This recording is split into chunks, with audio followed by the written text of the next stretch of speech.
And when you talk about canon, regardless of what TV or movie series or franchise, entertainment, what have you, that you speak of, canon's the basic, as we understand the lingo, that this is what's considered standard or normal or acceptable. This is the playing field or the world or the universe therein for said TV series, movie, so role-playing game, what have you. So even our role-playing games have their canon, and then they have non-canon, or things that are add-ons, supplement game systems that are compatible with, but not necessarily. They get away with that in Dungeons and Dragons and games like that, specifically in Advanced Dungeons and Dragons, by having multiple worlds. See, multiple planes of existence allow for unlimited amount of variety and still be loosely or tightly attached to the prime canon. Okay, so when I look at Star Trek and I talk about canon change, well, there's lots of subtle changes, and then there's some major ones, and some major ones that a lot of people, they came and went, unless you're a really diehard fan or very observant, or like me, stumbled upon it. Significant change that nobody seems to be aware of. In the original early series, in the early canon, for example, it was implied that Zachary Cochrane, the inventor of the warp drive, actually came from was born on Alpha Centauri. Came from Alpha Centauri, not Earth. I'm just saying. Now, they never stipulated how Earth got its hands on warp capability, faster than light travel, although it's implied via references to the eugenic wars and the Wrath of Khan stuff, so to speak, that sublight speeds were reasonably high, enough so that they could justify the creation of sleeper ships that they could use to colonize nearby worlds.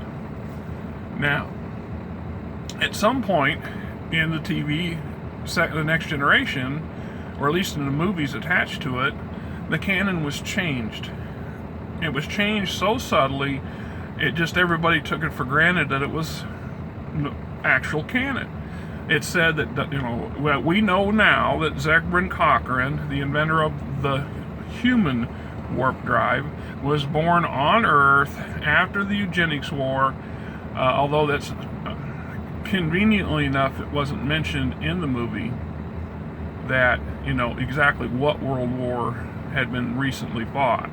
But it was obvious that the planet was heavily damaged and was still recovering from this when when Zevran made his maiden flight and drew the attention of the Vulcans. And we all know the rest of the canonic history from there forward until it's changed, right? Now, back when I was creating my own game system, I was really working on it hard, and every time something new came up or a suggestion one of my beta players wanted, why can't we do this? And I would think, and I would argue, and sometimes, majority often, my first inclination and my first verbal response was, out of your ever loving mind? No, we're not going to do that. We're going to keep adding stuff. And then, yeah, we could do that. We're going to do it. And then a friend of mine who helped do a lot of the early typing and referencing became really annoyed or downright surly whenever the term came up, the domino effect. Yeah, this applies to any kind of game creation or advancement or recreate, when you sit back and you rewrite an entire game system, or you want to add some new element to an existing game system. Same applies to movies and other entertainment franchises to some degree.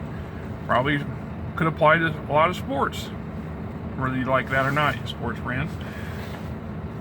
The domino effect is that so many things are interconnected within the mechanics and or story-based line of blah.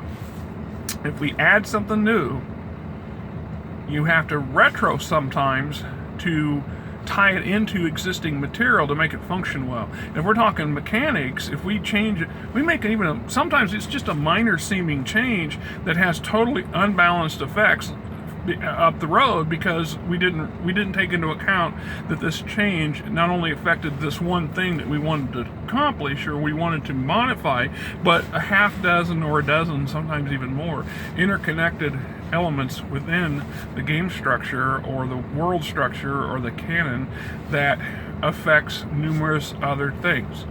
And I'll give you a grand example of this. It goes with what I was just talking about.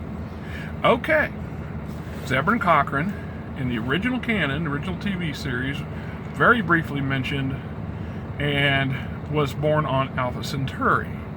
The Alpha Centaurans are, or were, one of the 5 founding members of the Federation. They were one of the 5 founding members. Alpha Centaurans, the humans, the Vulcans, the Terralites, and the Andorians. 5. Now, at some point, this stays all the way through canon up until the introduction of Enterprise, the TV series Enterprise. And in the last season, when we see the formation of the Federation, at no point in any place did the Alpha Centaurans come up. Now, if you Google, you'll find references to the Alpha Centaurans in old canon and old TV movies and some of the other series and books and so on and so forth. You may even find a reference or two, if you really dig hard enough, of Zebran Cochrane being an Alpha Centauran. There was one episode where Kirk actually mentioned owning property on Alpha Centauri. Just saying. Now, prior to Enterprise canon, the TV series, not the original, the ship, the Alpha Centaurans were one of the 5 founding members. They look pretty much identical to humans. And in the historic part of it, if you dig really deep and go into beta canon pretty heavily, it is implied that the Alpha Centaurans are actually transported humans.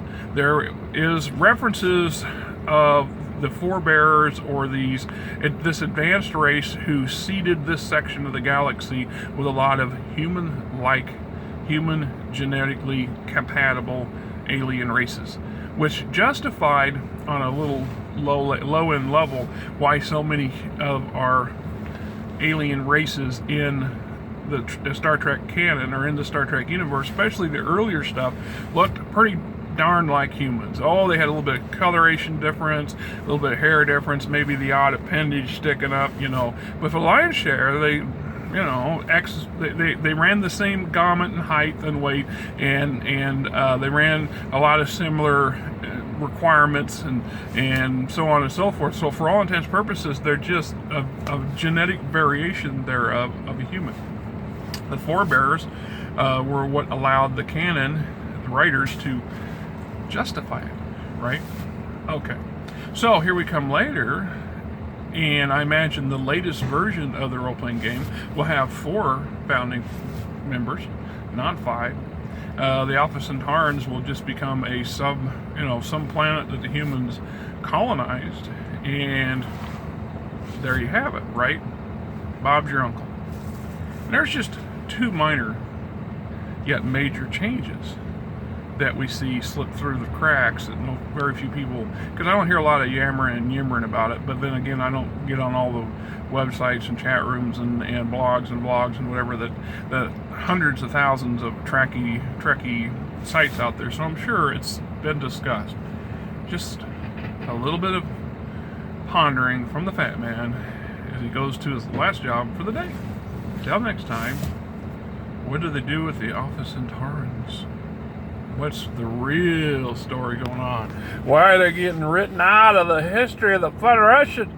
The victors win? Who really won? And why the Alpha Centaurans getting left out of the story?